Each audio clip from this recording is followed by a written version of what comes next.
श्रीगणेशाय नमः। स जयति सिन्धुर्वदनो देवो यत्पादपङ्कजस्मरणः वासर्वणीरिवतमसारासन्ना श्रीविघ्नानां या कुन्देन्दुतुषारहार्दोरा या शुभ्रवस्त्रामृता या वीणावरदण्डमण्डितकरा या श्वेतपद्मासना या ब्रह्माच्युतशङ्करप्रभृतिर्देवैः सदा वन्दिता सा मां पातु सरस्वती भगवती निःशेषदाढ्यपा मूकं करोति वाचालं पङ्गुं लङ्घयते गिरिं यत्कृपातमं वन्दे परमानन्दं माधवं नारायणं नमस्कृत्यं नरं चैव नरोत्तमं देवी सरस्वती व्यासं ततो जयमुदीरयेत्।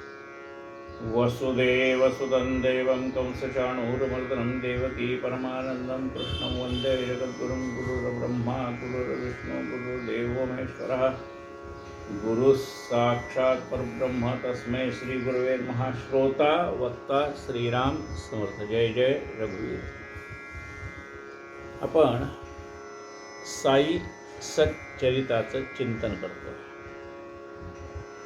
हेमाड पंत रचित श्री सत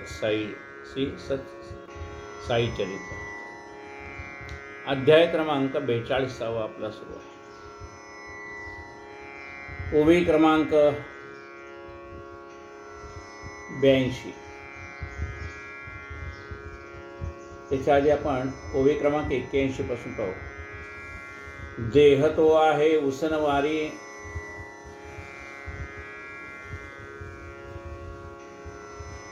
देह तो आहे उसनवारी पंचभूतांची सावकारी निजस्वार्थ साधल्यावरी परतणे माघारी ज्याचा त्या म्हणाले। हा जो पंचमहाभूतात म्हणजे आपल्याला जो हा स्थूल देह दिसतोय तो हा पंचमहाभूतात्मक देह हा आपण पंचमहाभूतांकडून घेतलेला आहे। जसं एखाद्या सावकाराकडनं कर्ज घ्यावं आणि ते व्याजासहित परत फेडावं, तसं हा आपण त्या पंचमहाभूताकडून घेतलेला हा स्थूल देह हा पुन्हा पंचमहाभूताला परत करायचा। तात्पुरता आपण वापरायला घेतलेला परत करा।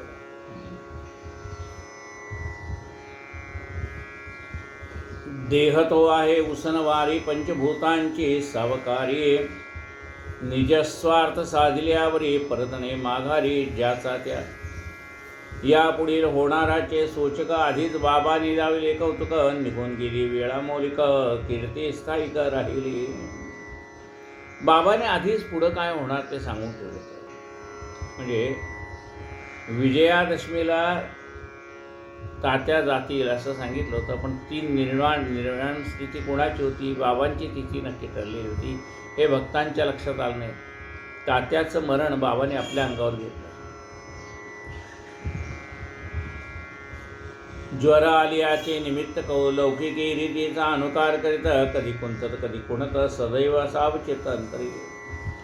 मृत्यूला काहीतरी कारण लागतं। तसं बाबाने काय केलंय? निमित्त कशाचं केलं? आजारपणाचं निमित्त केलं।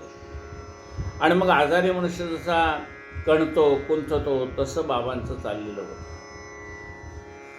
ज्वर आलियाचे निमित्त लौकिकी रीतीचा अनुकार करीत कधी कुंथत कधी कणत सदैव सावचित्तांतरी। जरी देहाची ही अवस्था असली तरी मनाची अवस्था कशी होती की त्यांचं मन स्थिर होतं। सदैव सावचित्तांतरी। दिवसा अष्टघडका भरता निर्याणकाळ निकट येता उठून बसले ते निजसत्ता अविकळ चित्त माझारी। बाबा जसा आपला निर्वाण काळ जवळ आला तसं उठून बसले। पाहोने बाबांची तई मुद्रा भरती आली आशा समुद्रा। की ती वेळा भयंकरा वद्रा टळली समग्रा वाटले। लोकांना असं वाटलं होतं की बाबा ह्या आजारातनं उठतील का नाही, पण बाबा उठून बसलेले पाहिल्यानंतर त्यांना असं वाटलं की ही वेळ टळून गेलेली आहे। असो या परी करीत खंत सर्व वेसले सा असता सचिंत पातला बाबांचा निकटांत घडला वृत्तांत बरीसातो। क्षण एक अवकाश प्राणोत्क्रमणाला, नकळे काय आले मनाला, हसते कबरीच्या खिशातला ती धर्मवेळा जाणून ये. आणि बाबाने आता ठरवलं की आता आपल्याला हा देह सोडायचा आहे. मग बाबाने काय केलं, आपल्या कपनीच्या उजव्या खिशात हात घातला. लक्ष्मी नामे सुलक्षणी, नामासारखी जिची करणी, नित्य निरत जे साई चरणी, ती सन्निधाने तै होती. लक्ष्मी नामे सुलक्षणी, नामासारखी जिची करणी, नाव लक्ष्मी आणि नामासारखंच तिचं वागणं होतं. सदैव प्रसन्नमुख. ती रोज बाबांची सेवा करत असायची. तिजला काही द्रव्यदान बाबाकरिता ती सावधान क्षणिक होणार देहावसन चुकले कडून बाबांना कळलं आता आपला मृत्यूचा समय जवळ आलाय, काहीतरी दानधर्म करायला पाहिजे. बाबाने त्या बायजाबाईला पैसे दिले. किती दिले बघू. हीच लक्ष्मीबाई शिंदे बाबापाशी मशिदीमध्ये अक्षयी कामकाजा संबंधे नेमनिर्बंधे वर्तते. हीच लक्ष्मी म्हणजे लक्ष्मीबाई शिंदे. ही नेहमी बाबांच्या सेवेला येत असे. दिवसा नित्य हे परिपाठी, दरबार खुला सर्वासाठी, बहुशा कोणाना अडकाठी, मर्यादा मोठी रात्रीची. दिवसा कोणी मशिदीत येऊ शकत होतं, पण रात्री निर्बंध होते. सायंकाळची फेरी ते सरते, तेथून मंडळी घरोघर परते. ते जेव्हा दुसरे दिवशी उजाडते तेव्हाचे ते मशिदी. संध्याकाळी एकदा बाबा परत आले मशिदीत की मग मात्र लोक आपल्या घरी जायचे आणि दुसऱ्या दिवशी सकाळी यायचे. परी भगत माळसापती दादा लक्ष्मी यांची भक्ती पाहून तयास रात्रीच्याही भक्ती मनाई नव्हती बाबांची. मात्र म्हाळसापती भगत आणि लक्ष्मीबाई दादा यांना मात्र रात्रीच्या वेळीही मशिदीत यायला परवानगी होती. हीच लक्ष्मी अति प्रीती प्रत्ययी पाठवी बाबा प्रती, भाजी भाकर वेळेवरती, सेवा ही किती वानावी. रोज भाजी भाकरीचा नैवेद्य ती बाबांना पाठवत असे. या भाकरीचा इतिहास परिसदा कळू सरेल बाईची दयार्द्रता, श्वान सुक्री बाबाची ऐक्यता, आश्चर्यचेता होईल. आता तिने बाबांना भाकरी पाठवण्याची जी पहिली सुरुवात झाली ती कशी झाली ते आपण पाहूया. बाबा एकदा सायंकाळी भिंतीस टिकून वक्षस्थळी, वार्ता चालता प्रेमसवेळी, लक्ष्मी आली ते स्थानी.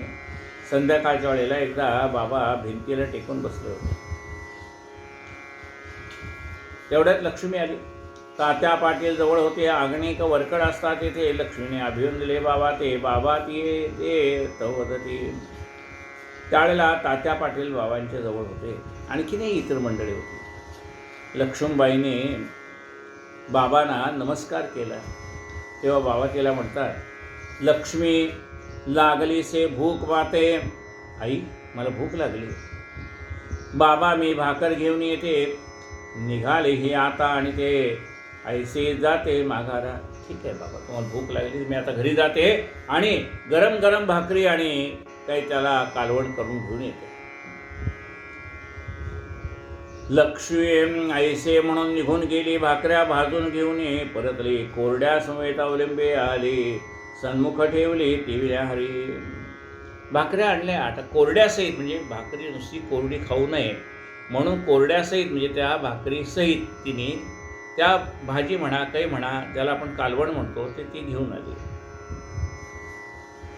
बाबाने ते पान उचलले. कुत्र्यासमोर तैसेच मांडले. बाबा हे काय आपण केले. लक्ष्मीने पुसले तात्काळ. बाबाने ते तसंच ताज्या भाकरीचं पान भाजीसहित ते उचललंय आणि कुत्र्याच्या पुढे ठेवून दिलं.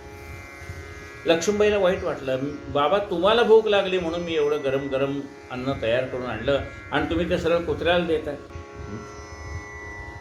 बाबा हे काय आपण केले. लक्ष्मीने पुसले तात्काळ. मी जी इतकी गेले सत्रे हातवाती भाजल्या भाकरी तयाची ही काय नवलपरी श्वानाची खरी धन केली. बाबा तुमच्यासाठी मी गेले. कुत्र्यासाठी मी घरी जाऊन भाकरी करून आणल्या नसत्या. तुमच्यासाठी म्हणून मी एवढं प्रेमाने आणलं आणि तुम्ही ते सरळ कुत्र्याला खायला घालताय.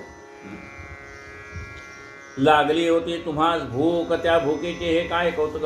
वदनी सुदिला नाही काही कुटक लावली चुटक उगामत. बाबा त्यातला एक घास जरी तुम्ही खाल्ला असता आणि बाकीचं कुत्र्याला दिलं असतं तरी मला काही वाटलं नसतं. पण तुम्ही त्यातला एकही घास स्वतः न खाता ते सवंत तसंच तसं ताट कुत्र्याच्या पुढे ठेवलं, म्हणून मला वाईट वाटतं. मग बाबा तीस वदती, व्यर्थ कशाची करतेस खंती, या कुत्र्याची जी उदरपुरती, माझीच तृप्ती ती जाण. अगं तुला वाईट वाटतंय, पण तू लक्ष दे. परमात्म्याने गीतेमध्ये काय सांगितलंय? अहम वैश्वानरो भूत्वा प्राणिनां देहमाश्रितः. काय म्हणतात गीतेमध्ये भगवंत? अहम वैश्वानरो भूत्वा, मी अग्निरूपाने वास करतोय. कुठे? अहम वैश्वानरो भूत्वा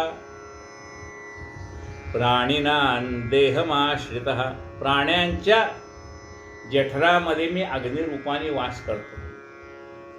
आता प्राण्यांच्या म्हणजे फक्त मनुष्य प्राण्यांच्या म्हटलंय का? याच्यावत किडामुंगीपासून, म्हणजे अमिबा नावाच्या छोट्याशा प्राण्यापासून ते जिराफापर्यंत जेवढे मोठे प्राणी असतील त्या सगळ्यांचं. अहम वैश्वानरो भूत्वा प्राणिनां देहमाश्रितः प्राणापान समायुक्त पचाम्यन्नं चतुर्विधम्. त्यांच्या जठरामध्ये मी अग्निरूपाने वास करतो आणि आलेल्या अन्नाचं पचन मी करतो. मग हा जो कुत्रा आहे, त्या कुत्र्याच्या जठरामध्ये सुद्धा मीच वास करतो, असं बाबांनी सांगितले. अगं मला खायला घातलं काय, त्याला खायला घातलं काय? त्यांनी खाल्लं तरी माझं पोट भरणार आहे, पण त्याचा आत्मा आणि माझा आत्मा एक आहे. मी सर्वत्र भरून राहिलो आहे. या श्वानाचा जीव नाही का, प्राणीमात्राच्या एकच भूका, जरी तो मुका आणि मी बोलका, भेद असे का भुकेत. अगं मला बोलता येते, भूक लागली म्हणून भाकर कर म्हणून सांगता येतं. तो मुका आहे, त्याला सांगता येत नाही. तरी कुणाला सांगायचं? कुत्र्याने कुणाला सांगायचं की मला भूक लागली भाकरी करून वाढा? सांगता येईल का त्याला? अगं मला बोलता येते म्हणून मी तुला सांगू शकतो, पण कुत्र्याने कुणाला सांगायचं? हे पशु पक्षी आहेत, त्यांनी कुणाला सांगायचं? गोग्रास आपण का देतो? पंचमहाभूतांना अन्न आपण का देतो? ते कुणाला मागू शकत नाहीत मला भूक लागली म्हणून, पण आपण त्यांच्यासाठी ठेवतो. या श्वानाचा जीवन आहे का, प्राणी मात्राच्या एकच भुका, जरी तो मुका आणि मी बोलका, भेद असे का भुकेत. मला बोलता येतं, त्याला बोलता येत नाही, एवढंच फरक आहे. पण मला जशी भूक लागते तशी त्यालाही भूक लागते, एवढं जाणून घ्यावं. परमार्थ म्हणजे काय? दुसरा परमार्थ म्हणजे हेच जाणणं आहे. काय जाणणं आहे? की जशी मला भूक लागते तशी त्याला लागणार, जशी मला विश्रांतीची गरज आहे तशी त्याला विश्रांतीची गरज आहे, हे जाणणं हाच परमार्थ आहे. क्षुधेने व्याकुळ दयाचे प्राण, तया देती जी अन्ना अवधान, माझ्या मुखीस ते सुदिले जाण, सर्वत्र प्रमाण मानी हे. अगं भुकेलेला अन्न घालावं, मग तो मनुष्य प्राणी असला तरी त्याला घालावं. म्हणजे माणूस आहे, स्त्री आहे, पुरुष आहे, नपुसक आहे, जो कोणी आहे, ज्याला भूक लागली त्याला खायला घातलं ना की ते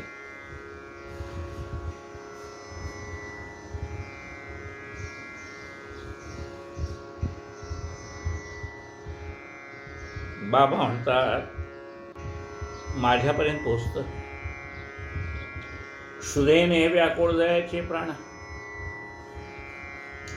तयास रीती जे अन्नदान, माझ्या मुखीत ते सुटले जाण, सर्वत्र प्रमाण मानी हे. प्रसंग सोपा व्यवहाराचा, बोध अवघा परमार्थाचा, ऐसी उपदेश परसाईची वाचा, प्रेमरसाचा परिपाक. हा साधा प्रसंग आहे, व्यवहारातला प्रसंग आहे. ज्याला भूक लागली त्याला द्यावं, हा व्यवहार आहे. अन्न बक्षिले देहाने म्हणून त्या पाहिजे पाणी, हा व्यवहार चतुराने अवश्य पाहिजे जाणला. अहो तुम्ही खायला दिल्यानंतर पाणी पाहिजे का विचारायचं काय? तुम्ही खायला दिलं म्हणजे त्याच्यावर पाण्याचा नंबर ठेवायला पाहिजे. हा व्यवहार आहे.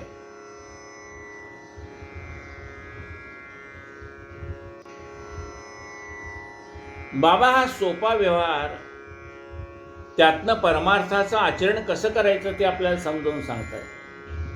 बोलून सोपी प्रपंच भाषा, आखीत परमार्थ रूप रेषा, न काढिता कोणाच्या वर्मादोषा, शिष्य संतोषा राखीत.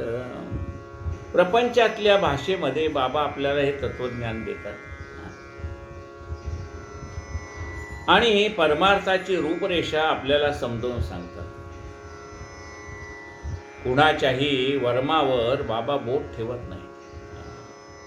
बघा, संतांना अनेक शिष्य असतात. कोणी चांगले असतात, कोणी वाईट असतात, कोणी स्वार्थी असतात, कोणी परोपकारी असतात. पण संत त्या व्यक्तीचा नामोल्लेखही करत नाही. त्यांना माहीत नसते का? त्यांना माहीत असतं ही कसे आहेत ते. संत सगळ्यांना ओळखून असतात. पण संत त्यांच्या वर्मावर बोट ठेवत नाही. का? समर्थ रामदास स्वामी सांगतात, सज्जनामध्ये दुर्जन प्रगट, तरी मग अखंडची खटखट, म्हणून या ते वाट बुजवून टाकावी. त्याला गोड बोलून गोड भाषेमध्ये परमार्थ सांगून बाबा त्याच्या मनातली ती वाईट वृत्ती काढून टाकतात. पण त्याला वर्मस्पर्श होईल, त्याच्या मनाला लागेल असं बोलत नाही. पण त्याची चूक त्याच्या लक्षात येईल असं, ज्याला आपण शुगर कोटेड म्हणतो, तसं बाबा सांगतात. न काढिता कोणाच्या वर्मा दोषा, शिष्य संतोषा राखीत. तेथून या उपदेशानुसार सुरू झाली लक्ष्मीची भाकर, करून ठेवी दुग्धात पुष्कर, प्रेम पुरस्सर प्रत्यही. मग त्या दिवशीपासून लक्ष्मीला हा उपदेश झाला आणि मग ती रोज भाकरी कुस्करून ठेवायची बाबांसाठी, दुधामध्ये भिजवून ठेवायची. पुढे बाबा हे भक्तिप्रेमे भाकर ते खाऊ लागले नेमे, वेळी होता विरमन कर्मे, जेवण नगमे बाबास.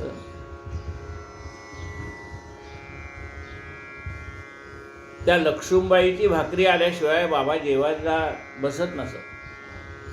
होता लक्ष्मीच्या भाकरीच वेळ, जरी पात्रे ते वाढली सकळ, जेवावयाचा टळेना काळ, मुखी न कवळ झाली. जरी अनेक पक्वान्नाची ताटा असली तरी या लक्ष्मीबाईची भाकरी आल्याशिवाय बाबा जेवायला सुरुवात करत नसत. मुखामध्ये घास घालत नसत. निभून जाईल पात्रीचे अन्न, भुकेने बसतील खोळा मुना, परिलक्ष्मीची भाकर आल्या विण, अन्न सेवन होईना. समोर गरम गरम अन्न आहे, पण ते अन्न थंड झालं तरी हरकत नाही. भूक लागली, ती भूक थोडीशी कमी झाली तरी हरकत नाही.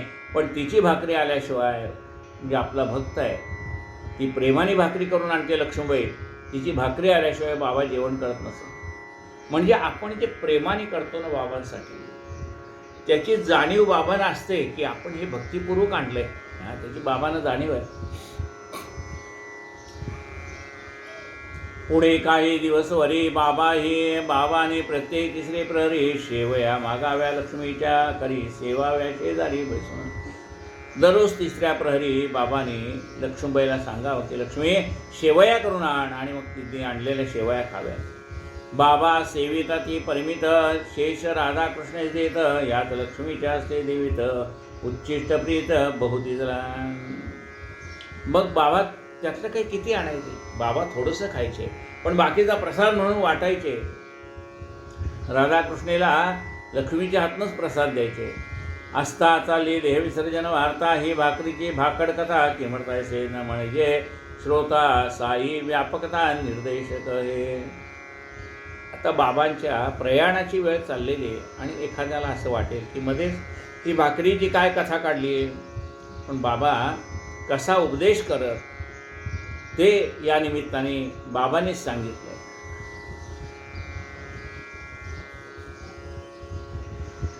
हे सकल दृश्य चराचर, याच्याही पहिले परात्पर, साई भरला असे निरंतर, जो अज अमर तो साई. हे दृश्य चराचर आहे, त्याच्या पलीकडे बाबा आहे. स्थावर जंगमे भरला तुम्ही ओतप्रोत, तवलिलेचा लागे कवणानचे अंत, तुझवाना या नुरले शब्दही भाषेत.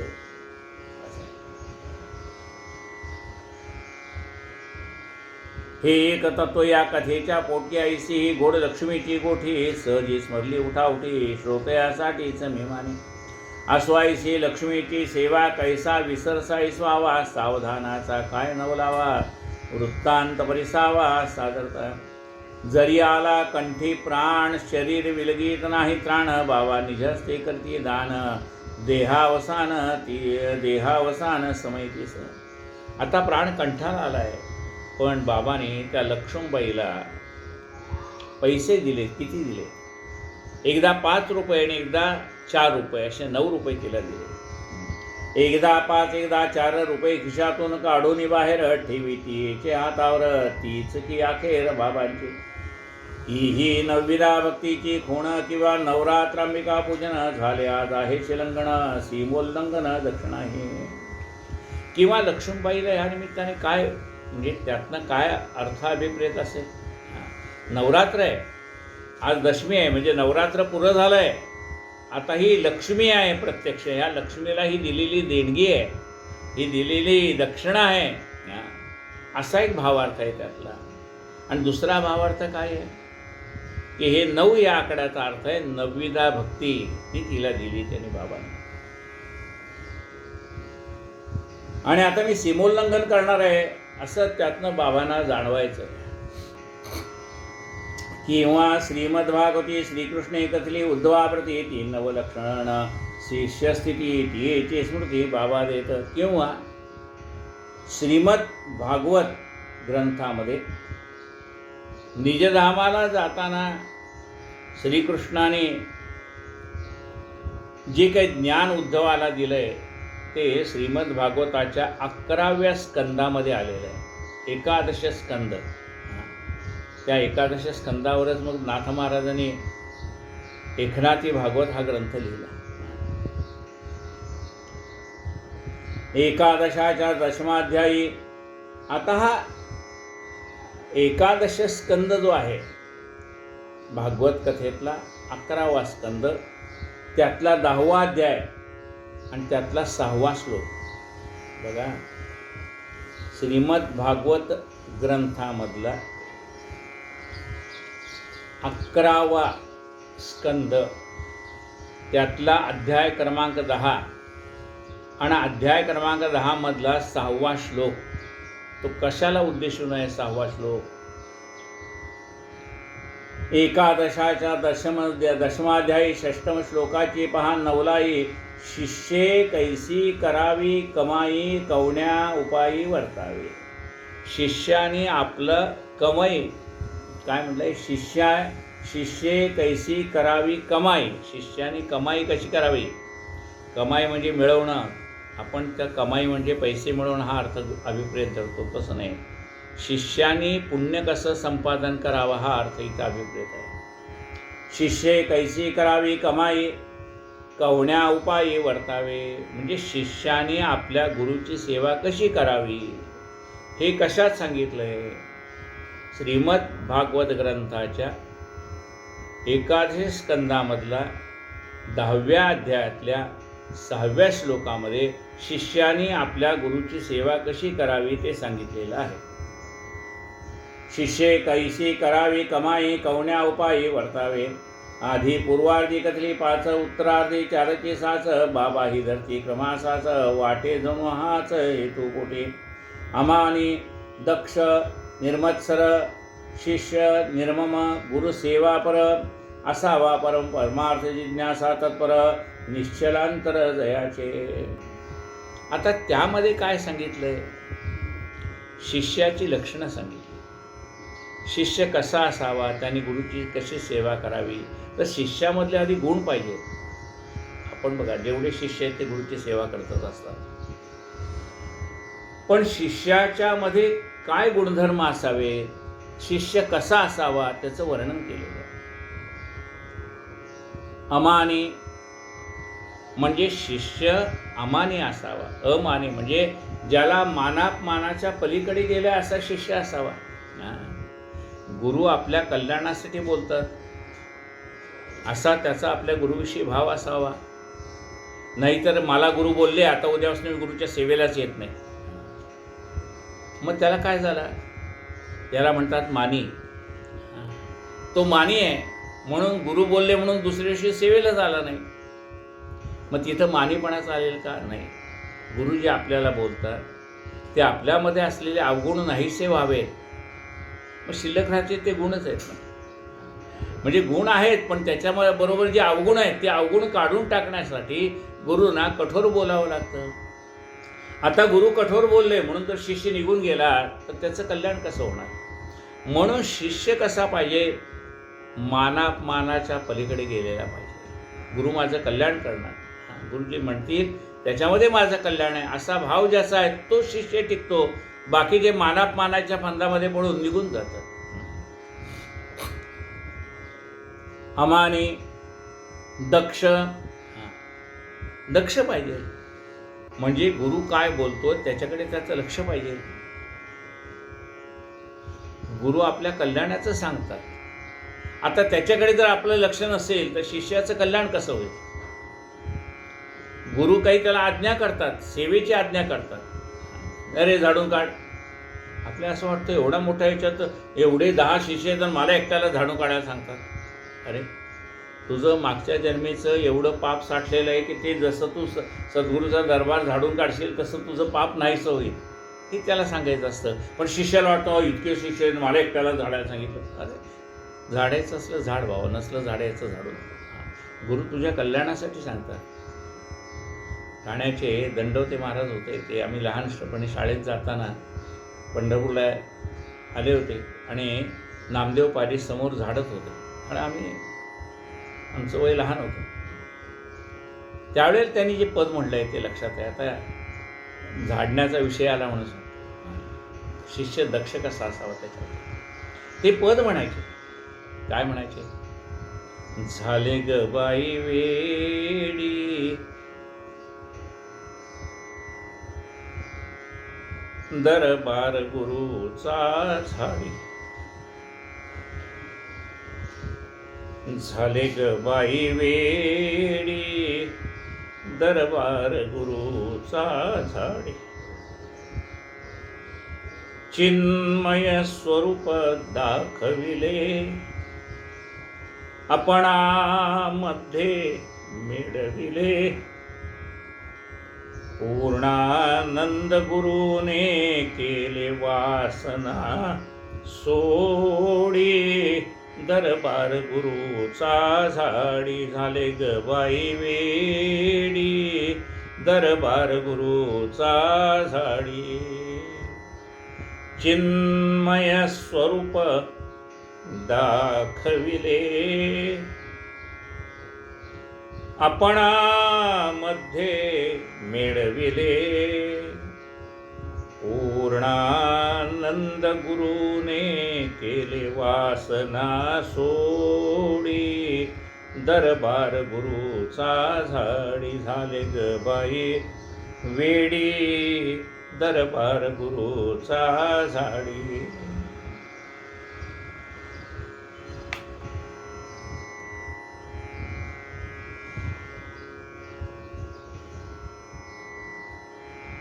शिष्य कसा असावा? अमानी. सद्गुरूच्या पुढे मानपान कुठला आहे? मानपान हा व्यवहारात ठीक आहे, सद्गुरूच्या पुढे काय?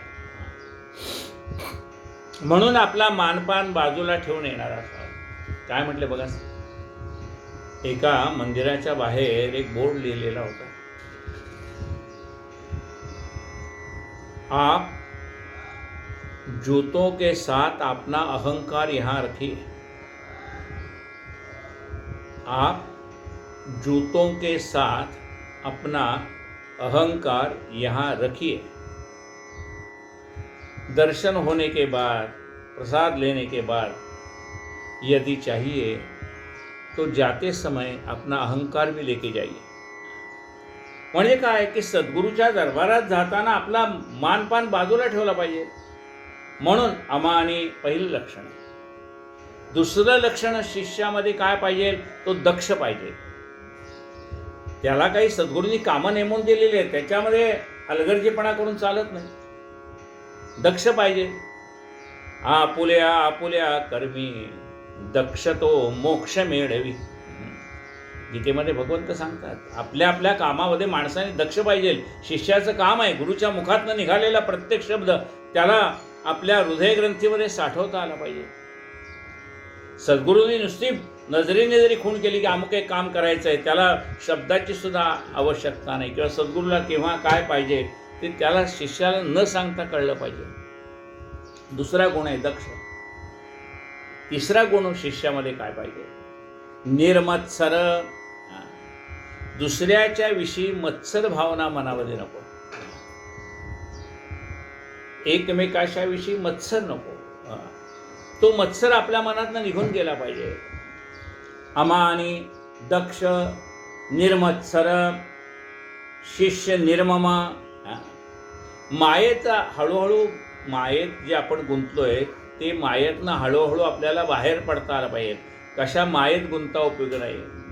निर्मम, गुरुसेवा तत्पर. आपल्या गुरुच्या सेवेसाठी सदैव तत्पर पाहिजे. गुरुसेवा परम असावा. परमार्थ जिज्ञासा तत्पर असावा. कसा असावा? परमार्थ जिज्ञासा तत्पर. परमार्थामध्ये त्याची जिज्ञासा पाहिजे. मला परमार्थ जाणून घ्यायचा आहे, ही तळमळ त्याच्या मनामध्ये पाहिजे, तर परमार्थ जाणता येईल. आपल्या अंतःकरणामध्ये जर त्या परमार्थाविषयी तळमळच नसेल तर गुरुनी सांगून काय होईल? पालथ्या घड्यावर पाणी, बाकी काही होणार नाही.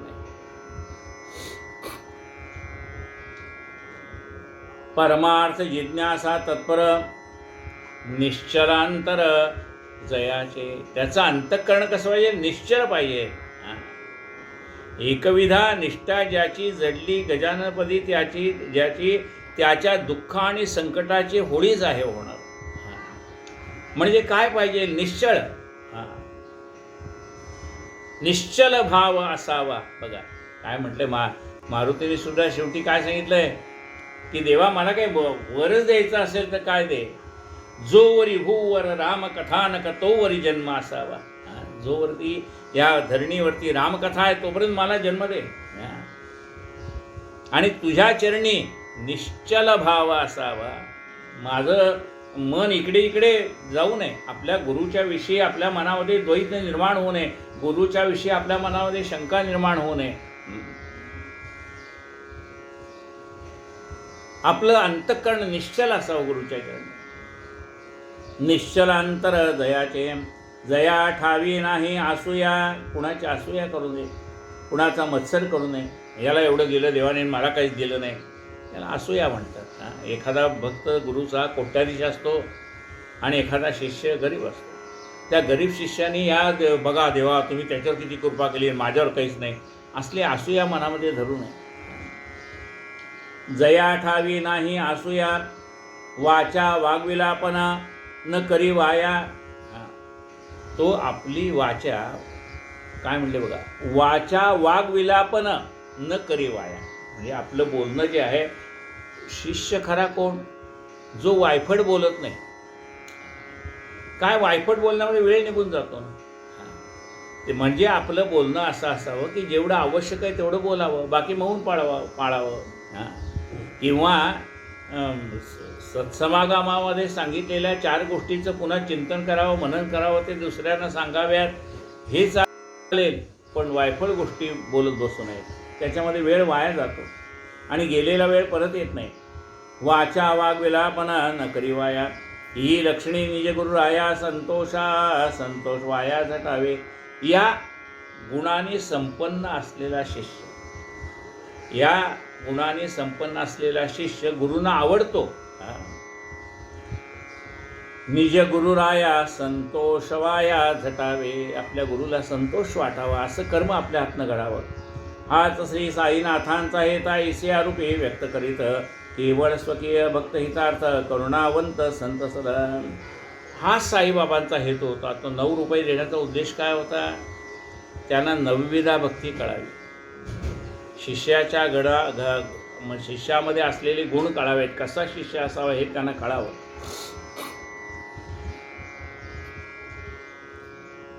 केवळ स्वकीय भक्त हितार्थ. केवळ स्वकीय भक्त, आपले जे भक्त आहेत त्यांना महाराज सुद्धा म्हणतात ना, जो माझा असेल त्याचे काम होईल, इतरांचे ना परवा मला.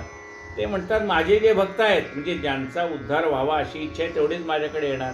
माझ्या हातनं जेवढ्यांचा उद्धार व्हावा अशी इच्छा आहे तेवढेच भक्त माझ्याकडे येणार. म्हणून तेच बाबा म्हणतात की जेवढे माझ्याकडे आलेत त्यांचा उद्धार करणं हे माझं काम आहे, ते मी करतोय. केवळ स्वकीय भक्त हितार्थ करुणावंत संत सदा. संत त्यांच्यावरती करुणेचा वर्षाव करतात. लक्ष्मी खाऊन पिऊन सदन नवाची काय कथा काय तिज लागून तीही चुटके टाकील वाळून तथापि ते दान पुरतीस. आता लक्ष्मीबाईला 9 रुपयाचं काय होतं? ती धनकनक संपन्न होती लक्ष्मी. तिला 9 रुपयाचं काय? तिने 9 रुपये बाबावरून वाळून टाकून दिले असते. तिला त्या 9 रुपयाचं फार महत्त्व नव्हतं, म्हणजे व्यावहारिकदृष्ट्या. तिच्याकडे असे 9 रुपये वाळून टाकण्यासाठी ताकद तिची होती. मग तिला 9 रुपये कशासाठी? तर ही 9वीदा भक्ती तिला कळावी यासाठी बाबाने दिले ते 9 रुपये, आणि तिनेही तितके ते प्रेमाने स्वीकारले. लक्ष्मी खाऊन पिऊन सधन नवाची काय कथा काय तिज लागून तीही तितके टाकीर वाळून तथापि ते दान पुरवतीस. परम थोर भाग्य आगळी ते येण्याच्या ईशा कृपेची नवाळी पावती झाली नवरत्नावली निजकर कमळी साईच्या. ती मोठी भाग्यवान होती आणि म्हणून तिला बाबांच्या कृपेने हे 9 रुपये म्हणजे नवरत्नच तिला प्राप्त झाले. गेले जातील कितीसे नव परिहे दान अत्याभिनव. असे कितीतरी 9 रुपये येतील आणि जातील, पण बाबांनी दिलेले दान फार महत्त्वाचं आहे. गेले जातील कितीसे नव. आतापर्यंत 9 रुपयाचे किती ते खर्च करून झाले असतील, पुढे खर्च होतील, पण बाबांनी दिलेल्या 9 रुपयाचं महत्त्व काही कमी होणार नाही.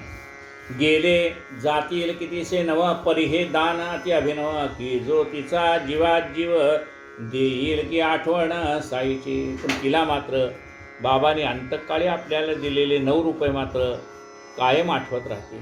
त्यानिमित्ताने बाबांची आठवण तिच्या मनात कायम राहील. आले सन्निध देहावसान तरीही राखोन अनुसंधान चारा पाताचे सांगड घालून आमरण स्मरण जिजले तिस. अंतकाळ बाबांचा जवळ आला तरी सुद्धा तिला हे 9वीदा भक्तीचं स्मरण दिलेलं आहे. ऐसा दावोने सावधपणा निकटवर्ती पाठवले भोजना मात्र ग्रामस्थात येले एक दोघांना बैसविटाना देखले. ग्रामस्थातल्या एका दोघांना बसवलं आणि बाकीच्यांना सांगितलं घरी जा. परी काही प्रेमळ भक्ताने हट्ट जिजला कित्येकाने जाऊ नये बाबापासून वेळती कठीण मानू नये. पण काही प्रेमळ भक्त होते, त्यांनी ठरवलं आता बाबापासून लांब जायचं नाही, कारण आत्ताची वेळ कठीण आहे. परी प्रसंगी अंतसमये पडेन काय मोहाचे पाये म्हणून जणू घाई घाई अवघे आहे जवळे. बाबाने असा विचार केला की कदाचित ही माझी भक्तमंडळी इतके दिवस माझ्याजवळ आहेत, त्यांनी मला प्रेम लावलं आहे, कदाचित त्यांच्या प्रेमासाठी आलेली ही संधी निघून जाईल. असं होऊ नये, त्यांच्या प्रेमात मी अडकू नये, त्यांच्या मोहात मी अडकू नये. पडेन काय मोहाच्या पाये म्हणून या जणू घाई घाई अवघे आहे दवडले. निर्याण समय निकटाती जाणून बुट्टी काकादिका प्रती बाबा वाडिया जा म्हणती भोजनांती मग यावे. बुट्टीना काकाना बाबाने सांगितलं वाड्यात जा, जेवण करा नंतर या. पाहो नित्रांची व्यग्रता बाबा दुश्चित निजे चित्ता जा जेवून या जा म्हणता जा जेवून या जा आता ऐसे संस्था ज्ञापिती. ऐसे हे नित्याचे सांगाती सखे अहर्निशी निकटवर्ती जरी मनाची दुश्चित वृत्ती आज्ञेने उठवती जावया. ते जरी उठत नसले तरी बाबाने सांगितले इथनं उठा आणि घरी जा, जेवण करून या. आज्ञा तरी उल्लंघवे वेळी सान्निध्येन त्यागवे बाबांचे मनही न मोडवे गेले वाडिया भोजना. आता बाबांची आज्ञा आहे, तिचं उल्लंघनही करता येत नाही आणि बाबांपासून दूर जावं तर तेही बुद्धीला पटत नाही.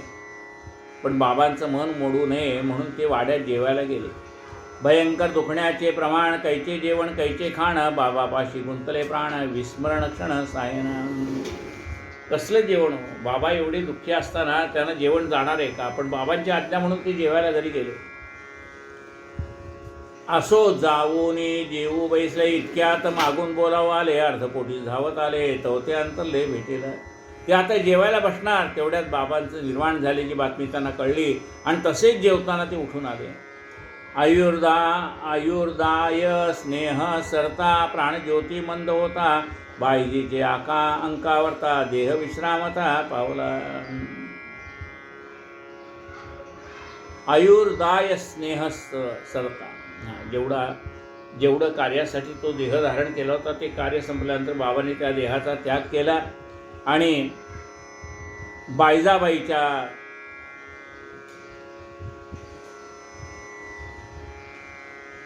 अंकावरती बाबाने आपल्या देहाला विश्रांती दिली. बायजीचे अंकावरता देह विश्रामता पावला. नाही पडून वा निजून स्वस्थपणे गादीस टेकून ऐसा स्वस्ते धर्म करून केले विसर्जन देहाचे. पडून नव्हते, निजून नव्हते, गादीला बैसू गादीला टेकून बसले होते, लोडाला टेकून बसले होते गादीवरती, आणि त्यांनी आपल्या देहाचं विसर्जन केलं. समर्थाचे मनोगत न होता कोणासे अवगत देह विसरला हातोहात ब्रह्मीभूत झाले. कधी बाबाने आपला देह विसर्जन केला ते लोकांच्या लक्षातही आलं नाही. घेऊन देह मायेची बुंथी संत सृष्टी माझी अवतरती. होता उद्धार कार्यपूर्ती तात्काळ समजते अव्यक्ती. संत जगाच्या कल्याणासाठी देह धारण करतात आणि ठराविक कार्य पूर्ण झालं की तो देह त्या देहाच्या पाशातनं मुक्त होऊन जातात. नट धरतो वेश नाना अंतरी पूर्ण जाणे आपणा. तया अवताराच्या परिपूर्ण साकडे मरणाचे ते काय. नट नाना प्रकारचे वेश धारण करतो आणि त्या नाटकातली त्याची भूमिका संपली की ते अंगावरचे वेश उतरून ठेवतो. म्हणजे एखादा मनुष्य गरीब, नाटकात भूमिका कुठली केली? राजाची भूमिका केली, म्हणजे कोट्याधीशाची भूमिका त्यांनी केलेली आहे. सार्वभौम राजाची भूमिका केली.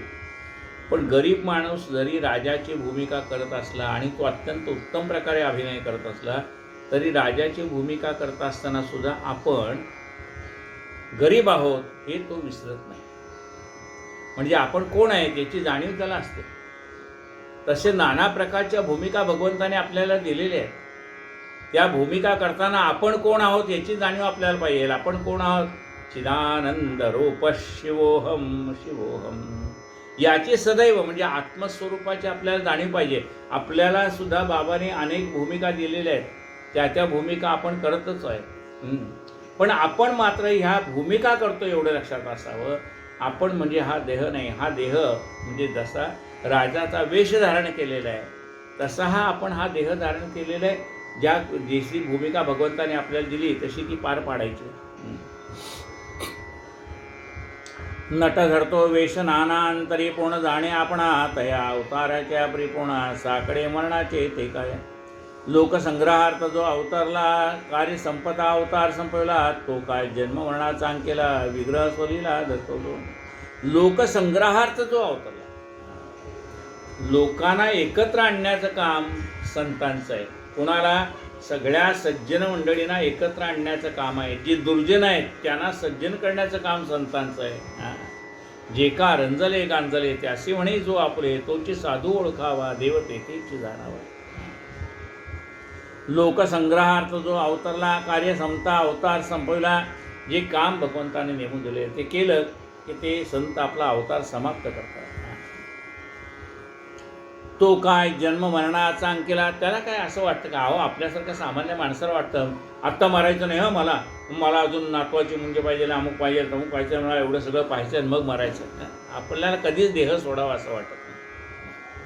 पण संतांना माहिती आहे तेवढं कार्य संपलं की ते कार्य संपल्यानंतर ते देहाचा मोह सोडून देतात. जेवढं बघा आपले श्वास ठेवलेले आहेत ना भगवंताने, त्याच्यात आपण मरणार नाही एवढं नक्की. जेवढे श्वास ठेवले तेवढे श्वास पूर्ण आपल्याला घेता येणार. मध्ये काही गंडांतर असेल तर परमेश्वर दूर करेल, पण जेवढे श्वास आपल्याला नेमून दिले तेवढे श्वासापर्यंत आपण मरणार नाही. पण आता उरलो उपकारापुरतं अशी आपली अवस्था झाली पाहिजे. आपल्याला जे मिळवायचं आहे ते आता मिळून झाले ना, आता काय मिळवायचं? आता उरलो उपकारापुरतं अशी आपली अवस्था पाहिजे.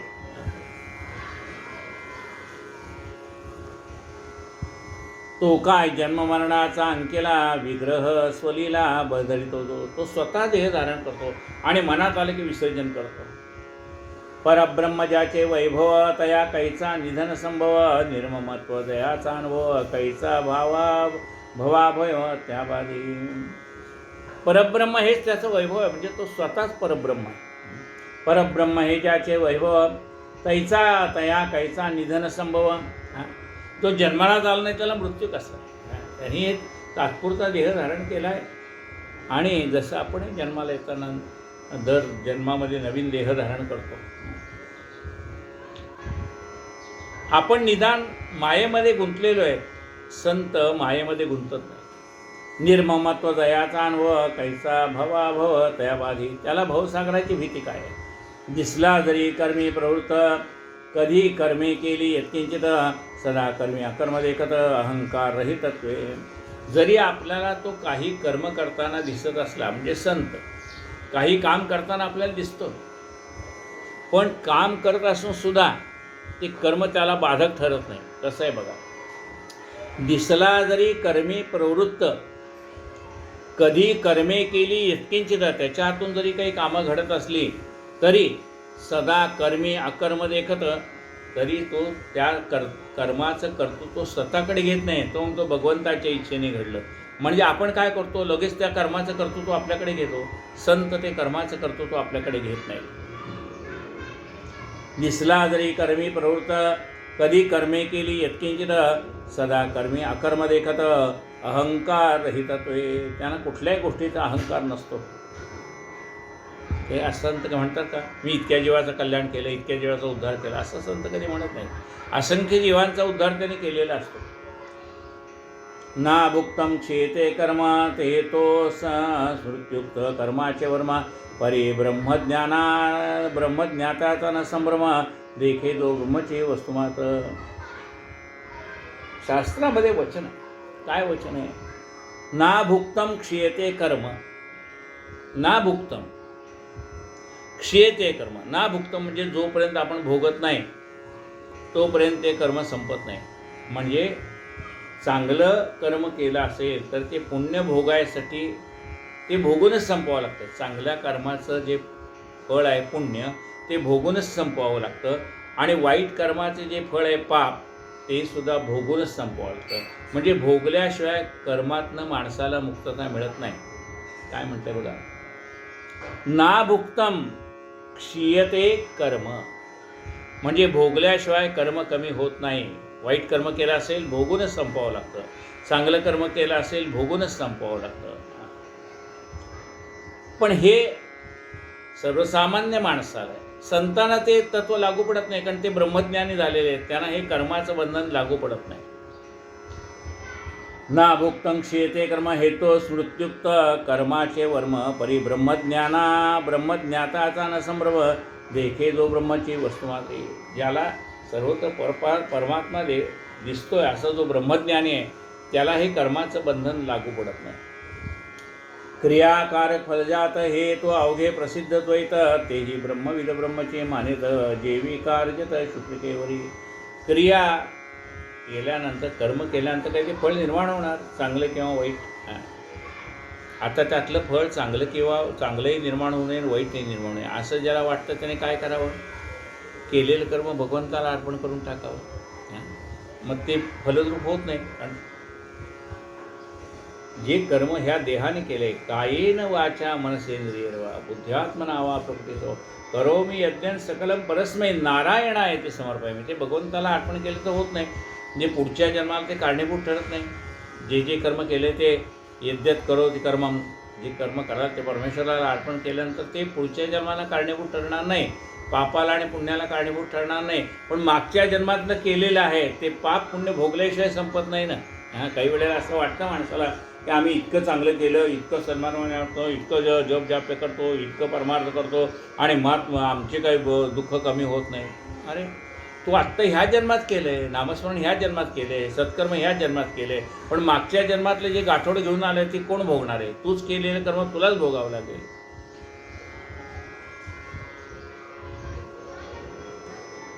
बाबासारखी मायाळू जननी पडली कैची काळाची वदनी, दिवसाग्रासे अंधारी रजनी तैसी जी कहाणी झाली. बाबासारखी मायाळू ही आमची आई आहे. म्हणजे बाबा म्हणजे कोण? आपली आई. पण ती काळाच्या पडद्याआड गेली. आता हा अध्याय संपू येथे, राखो मासिक मर्यादेते, अति विस्तारे दृश्यते ते नात्री श्रोते पावतील. पुढील अवशेष निर्याण कथा होईल येईल यथाक्रम. पुढे परिसदा शरण हे माड साई समर्था, पावला कृतार्थता यत्कृपे. स्वस्ती श्री संत सज्जन प्रेरिते, भक्त हेमाड पंत विरचिते, श्री साई समर्थ सच्चरिते. श्री साईनाथ निर्याणम नाम 24 संपूर्णः. श्री सद्गुरु साईनाथार्पणस्तु. शुभम भवतु. या ठिकाणी 42वा अध्याय पूर्ण झालेला आहे. कायेन वाचा मनसेन्द्रियर्वा बुद्ध्यात्मना वा प्रकृती स्वभावा करोमि यद्यं सकलं परस्मै नारायणायति समर्पयामि अच्युतं केशवं रामनारायणं कृष्णदामोदरं वासुदेवं श्रीधरं माधवं गोपिकावल्लभं जानकीनायकं रामचन्द्रं भजे हरे राम राम राम हरे हरे हरे हरे कृष्ण कृष्ण कृष्ण हरे हरे हरे राम राम राम हरे हरे हरे हरे कृष्ण कृष्ण कृष्ण हरे हरे। साईनाथ महाराज की जय। आरती साई बाबा सुखदातार जीवा चरणार जातळी द्यावा दासा विसावा भक्ता विसावा। आरती साई बाबा गाडूनी आनंद सत्वरूपी राहे दंग मुमुक्षु जना दावी निज डोळा श्रीरंग डोळा श्रीरंग।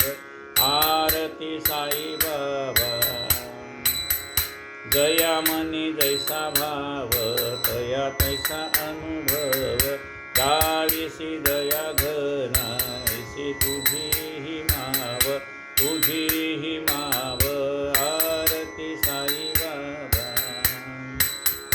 तुमचे नाम ध्याता हरे संस्कृती व्यथा अगाध तव करणी मार्ग दाविसी अनाथा दाविसी अनाथा। आरती साई बाबा कलियुगी अवतार सगुण ब्रह्म साचार अवतीर्ण झालास स्वामी दत्त दिगंबर दत्त दिगंबर। आरती साई बाबा आठा दिसा गुरुवारी भक्त करी वारी प्रभु पद पहावया भव भय निवारी भय निवारी। आरती साई बाबा माझा निज द्रव्य ठेवा तव चरण रज सेवा मागणी हेची आता तुम्हा देवाधिदेवा देवाधिदेवा। आरती साई बाबा इच्छेत दिन चटक निर्मल तोय निज सुख पाजावे माधवाया सांभाळ आपुली भात आपुली भात। आरती साई बाबा आरती साई बाबा सुखदातार जीवा चरणार जातळी द्यावा दासा विसावा भक्ता विसावा। आरती साई बाबा नरेंद्र टांगण वंदन करुणा डोळ्याने पाहि तुझे प्रेमे वंदन आनंद तुझन भावे वाढेन मनेन। त्वमेव माता पिता त्वमेव त्वमेव बंधु सखा त्वमेव त्वमेव विद्या गुणं त्वमेव त्वमेव सर्वं मम देवदेव कायेन वाचा मनसेन्द्रियर्वा करोमि यद्यं सकलं परस्मै नारायणाति समर्पयामि अच्युतं केशवं रामनारायणं कृष्णदामोदरं वासुदेवं श्रीधरं माधवं गोपिकावल्लभं जानकीनायकं रामचन्द्रं भजे हरे राम हरे कृष्ण कृष्ण कृष्ण हरे हरे हरे राम राम हरे हरे हरे कृष्ण हरे। साईनाथ महाराज की जय।